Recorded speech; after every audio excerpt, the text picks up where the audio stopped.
Hey everyone, welcome back to the It's a Mind Game podcast. My name is Jade. I'm a personal trainer and mindset coach specializing in HA and ED recovery. And today I'm joined by the wonderful expert nutritionist in HA recovery, Claudia. Hello, nice to meet you. Nice to meet you. Nice to see you I've again, never Jane. seen you before, Never but seen you before. The something first does ring a podcast. bell. Our first podcast popped up on my Facebook not long ago, actually. It was over 2 years ago now. Happy anniversary. And I guess a little inside scoop for anyone who's listening to the podcast that is well familiar with the both of us now is that our relationship built from you coming on that first podcast episode. And then we're like, I feel like we've got a few things in common. I feel like we share this vision. And here we are, two and a bit years later and loving every bit of the experience. Absolutely. And now you're my partner in crime and also my bestie. So I'm so glad about that podcast. It's we were mentioning before the podcast started that I've actually met up face to face with some women that I've had on the podcast and clients as well, and then it's come up multiple times. You've met Claudia though, haven't you? No. I'm like, don't remind me, because we haven't actually met, and I only bring that to the forefront because Claudia is absolutely one of my best friends, and yet we've only been virtually interactive for 2.5 years. I'm coming. Don't worry, I'm coming, Jane. I'm coming to see you. Come, open arms. Come on over. Oh, dearie me. But today we have a juicy topic, and I actually can't wait to dive into it because it's been really prominent in the HA community with the group calls that we've been having and also with one-on-one clients. And that is food labels. If we are working on food freedom and having confidence with food choices and letting the reins go, is it a sin, let's say, to be checking food labels? A sin is definitely a big word.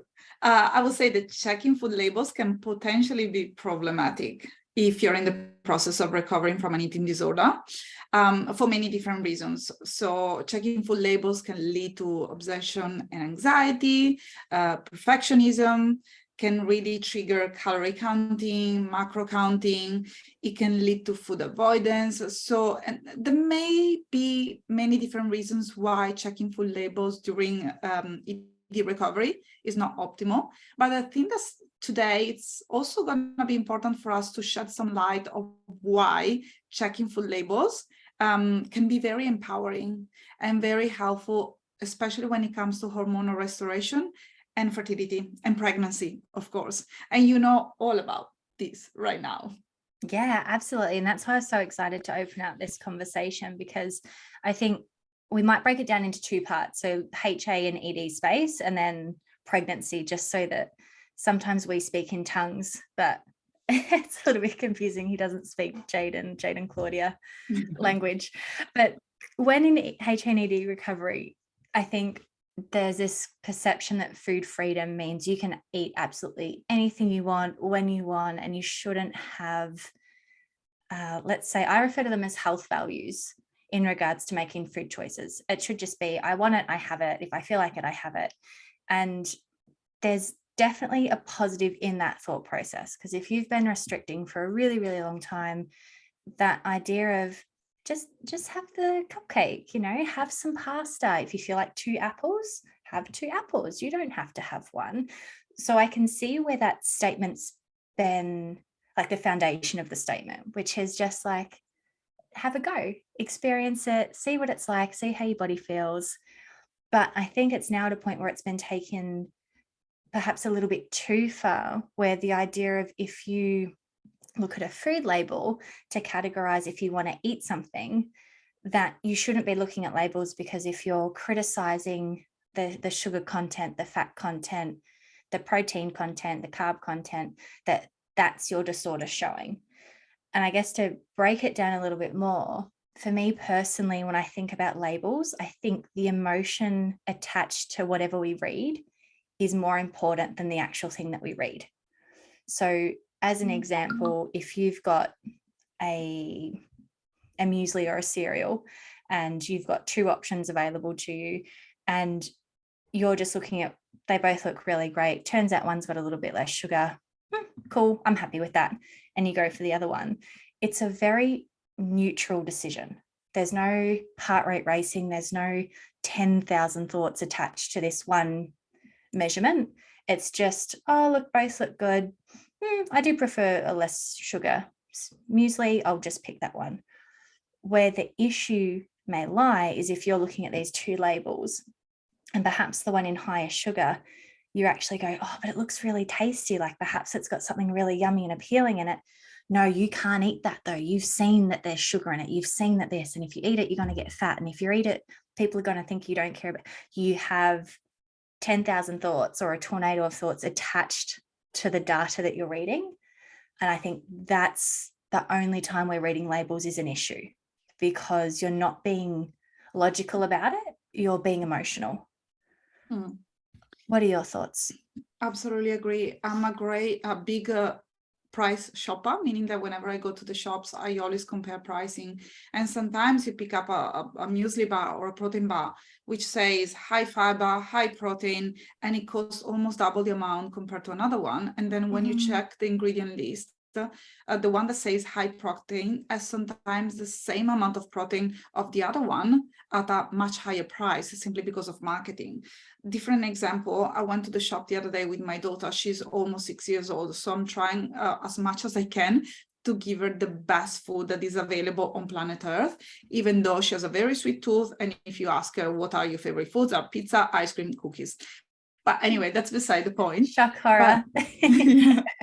So she wanted to grab some stringy cheese, and I don't know if it's very common in Europe and in the US, but here in Australia, everywhere you go, you can actually pick up this stringy cheese. And there were two different types of stringy cheese, one next to another, and there was $1 difference. So I got really curious. How is that possible that there is a $1 difference for cheese? So kind of the same food and the same number of cheese sticks inside.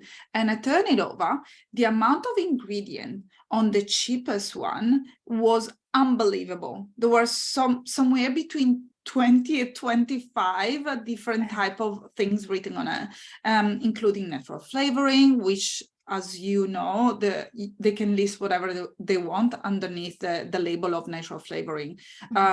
Plus, there were lots of other ingredients with E, F, and I attached to it, which are all the things that I'm trying to avoid, especially now that they have also come to a conclusion that there is a very strong connection between ADHD behaviors and food coloring, especially in food that are normally given to kids. And so that's one of the reasons why I find that checking food labels can be very empowering.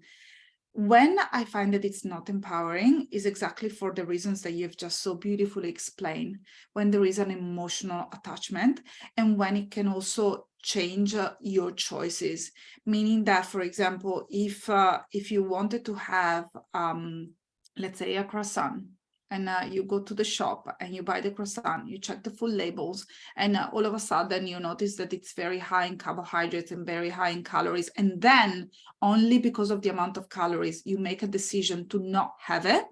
And you decide instead to go for a different choice, for example, like rice crackers or corn thins or like a slice of thin bread, then I would definitely say checking full labels is not helpful, is not resourceful. But if women and people in general are checking full labels because they want to be empowered and they want to know what the food industry is actually giving them, then absolutely yes. I think that it's a great idea, because we need to make an informed choice when we decide to purchase anything on the market. Yeah, and I particularly love the example you gave with the cheese sticks, because I've been asked quite a lot lately, Jay, do you read food labels? And I do. I very confidently read food labels, because when I read them, I attach my food values to them. So for me personally, and again, I'm not sharing this so everyone goes and adopts what I value in food, because I actually think that can be quite a unique thing to the person to have food values. But for me, I like super simple things. I would rather things that are lower in processed sugars. I would rather minimal ingredients versus 25 ingredients. I would rather less artificial flavorings and colors and all those sorts of things. And if you notice my language, I'm saying I prefer, I'd rather. So if I'm at a friend's place or my parents' place or wherever, and they've got a product out on the table that I know has some of the ingredients that I'd rather not have, but it's the only food available. I'm peckish. I'm going to go have a nibble. I'm not avoiding that food because I've seen the label and I know what's in it. It's just when I'm shopping for my pantry, I have my little criteria. But if I'm out and about, it's a bit more negotiable because they're little one-offs. And for me, I find that relationship quite balanced and quite healthy. And it empowers me as well, because 90% of the time I'm making food choices that fulfill my food values, right? And I guess a key thing to know as well is it's not calorie focused. It's not like sugar only focused. It's kind of all the variables put together. And therefore, when I go grocery shopping, it's actually a very pleasant experience, because rather than looking at the 5 different varieties of sauce or biscuit or whatever, I can just go, for the most part, minimal ingredient, like clean, whatever. And that gives me confidence. And I think what's quite powerful is what you brought up about Luna as well, and I do the same with Cosima, is it's actually quite caring to pay attention to what's in the food we're eating, right? As long, again, as it's not emotional, it's like, well, if we're responsible for putting the food in front of our kids, we actually want to make sure we know what's in them. We want to try and set them up for success, and we want to try and make sure that their tummies are settled and their digestion's good and their energy's balanced. And the kind of respect we show our kids in feeding them well is also the respect we should show ourselves. Absolutely. And it's not supporting an eating disorder, it's supporting your health. So let's say that you have 2 chocolate cakes because you really want to have a chocolate cake, and you check the full labels, and then you quickly notice that in one of the 2, there is less coloring, less preservatives. I would definitely go for that one. And I love the transparency. It's not only what's inside the food, but it's also where it's coming from. Who has been involved in making these type of foods? For example, if it's a fish, where has it been fished? It's an eco-friendly manufacturer, or from someone that doesn't really care about the environment, because that's also something that I try to support as best as I can. And same as you, whenever I pick and choose the things that I want to buy and bring inside the house, I always love to check the full labels, not religiously. I don't turn everything that I see on the supermarket, just here and there, especially when I don't know an item or it's something new that has just come to the market. But I really want to make that decision, to make sure that whatever I give to my kids and give to myself, respect my values. And my values are to live a long life, have abundant energy, to have regular periods, obviously, and to feel on top of the things that are going on in general. But whenever I leave the house, whenever I go and visit a friend of mine, whenever I go to the supermarket, whenever I go to a restaurant or things like that, I don't care. I simply accept the food, and I'm really grateful of receiving foods from different people without really double checking where it comes from. Mm-hmm. And I think the flexibility is where you can say the food freedom lies, because it's like, when you can have your value systems attached, and when it's a good time to just kind of go with the flow, i.e. you're out at a restaurant, you're at a cafe, a friend's made you dinner, your mum's made you dinner, you're traveling the world. If you go to a whole new country and you can't read the food labels because maybe they're in another language, sometimes you've just got to go with the flow. But that's where the flexibility and the so-called freedom, I believe, comes from, is that confidently upholding a standard that actually enables you to be healthy while being able to set the priority aside if the environment doesn't suit, i.e. someone else cooking for you and whatnot. And plus, we completely forgot to mention people that have real allergies and intolerances. Mm-hmm. So if you're suffering from celiac disease, let's say, for example, or if you have an allergy to peanuts, you definitely want to turn the food label and making sure that that specific food doesn't contain any peanuts, any nuts, or any gluten, because otherwise your overall health and the health of the people around you are going to suffer because of it. Mm. So, and that's why you can see the difference of why it's important to check food labels, as long as you explained, there is no emotional attachment. And most of all, there is that flexibility, the flexibility of checking them whenever there is the need to do so. When most of the time you can simply just leave them where they are without second guessing your choices. Yeah, I just have to rate one of my favorite food labels to check that I even say to my friends, because it drives me crazy on the sneakiness of supermarkets and producers and whatnot. But like peanut butter. So as an example, we get Maver's peanut butter, which is like 98% peanuts and then 2% salt, right? But it is pure peanut butter. But then you look at other brands, which I feel like most people will know when I say other brands, but the ingredients is like peanuts, sugar, canola oil, salt. Yes. Flavoring, like 10 things. But if you spoke to someone who perhaps doesn't look at food labels and they go, oh, I'll just get the cheapest one because I love a bargain, right? Because who doesn't love a bargain at the supermarket? I definitely do. They can so easily make a choice that's actually not complementing their health just because they don't have the knowledge to flip the label over and go, oh, wow, this actually isn't as much peanuts as I thought it would. And that's another way where actually being aware of food labels can be really beneficial to our health because we can make better choices for the quality of produce we're consuming. Exactly. Also, I'm trying to avoid as much as I can any form of palm oil, simply because it has Yes, that's popping up completely in so many destroyed. things. Yeah, and it has destroyed the forest of Borneo. Like if you see the difference in pictures, it's just incredible. And all the beautiful gorillas and all the other animals that have been eradicated from that country because of the usage of palm oil. Now things are slowly changing, but palm oil is very prevalent. And we don't really need to consume it. I mean, we can, and sometimes I do because it's It's in basically everything. everywhere. Yeah. But if I can choose and support the planet Earth, then I go ahead and do so. Do I have any emotional attachment to it? Yes, a little bit. I don't want those people to destroy our beautiful planet. But does it have anything to do about my beliefs around the kind of food that I'm allowed to eat? Not really. Not really, because I can definitely enjoy it if it's inside of a cookie. I just prefer to make my own cookie with real butter that I know where it's coming from. I'm grinning because Kasima is also a cookie fan and you mentioned Luna saying it before. I feel like it's the phase of the age group. Oh Cookies. my God. I'm a sucker for a cookie too, I'm not gonna lie. It's always been like a favorite. Let's go to the second half because I feel like we've covered that quite well. Yeah. Why is reading labels helpful if you have recently found out you're pregnant, if you are at the end of your pregnancy? Why should we be paying attention to food labels? If we are pregnant, simply because once again, we want to know what's inside the specific food.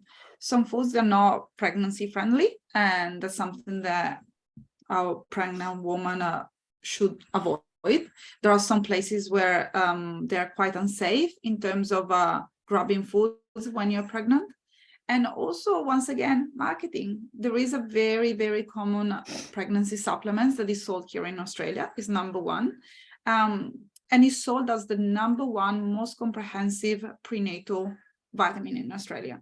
And when you check the food labels, for example, it quickly shows that it does not contain any choline, which is one of the most powerful minerals, vitamin that you need in pregnancy, as much as folate. It contains folic acid instead of folate, contains very little B vitamins, and contains the kind of magnesium and iron that keep you constipated for days. So without mentioning food specifically, let's take this supplement as an example.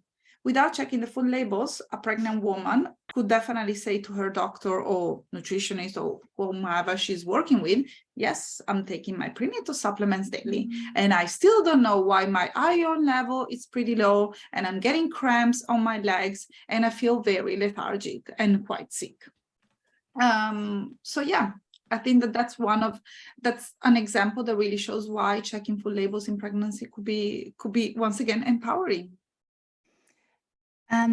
You mentioned some foods that should be avoided, and I feel like a few women's ears would have pricked up with, what should we avoid, Claudia? Could you just run through, I guess, your primary foods to avoid if you're pregnant?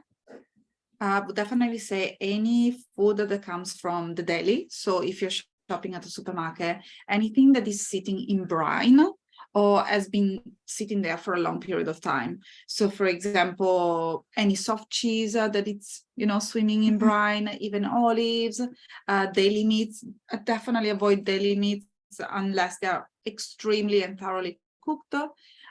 Raw fish, raw meat in general, it can be potentially dangerous.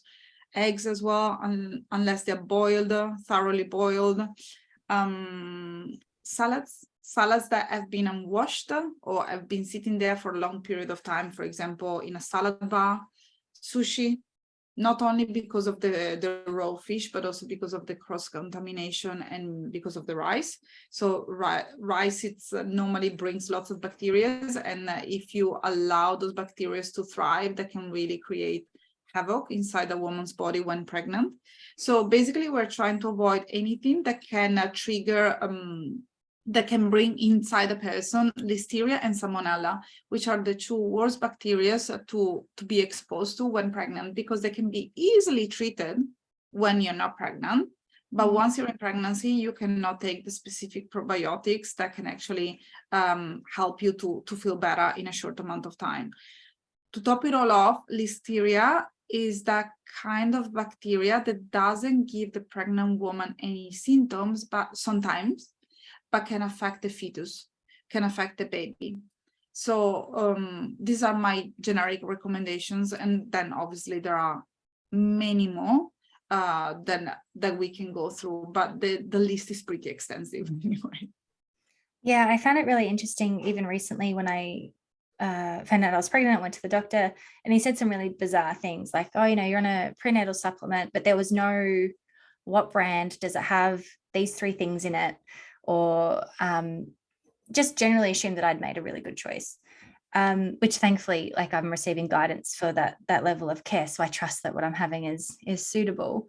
But really, I guess, bleak recommendations, like no raw fish, which is helpful, but and he also said, like, oh, and don't go and sit on a bike, right? Which, as a personal trainer, I know you should be very careful in bike riding, because it's more concerned that if you fall off the bike, you can fall on your belly and cause harm.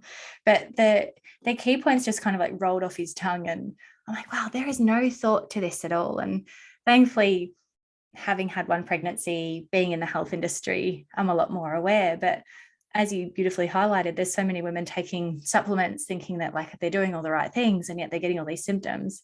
And potentially it could be mitigated just by making better choices. But it's that 2 streams of actually knowing how to make a better choice and observing what you should do on labels, whether it be supplements or food, in order to actually help your body get through pregnancy a lot better, because it does deteriorate so many things in your body for all the best reasons, but vitamins, minerals, it really, really takes it out of us.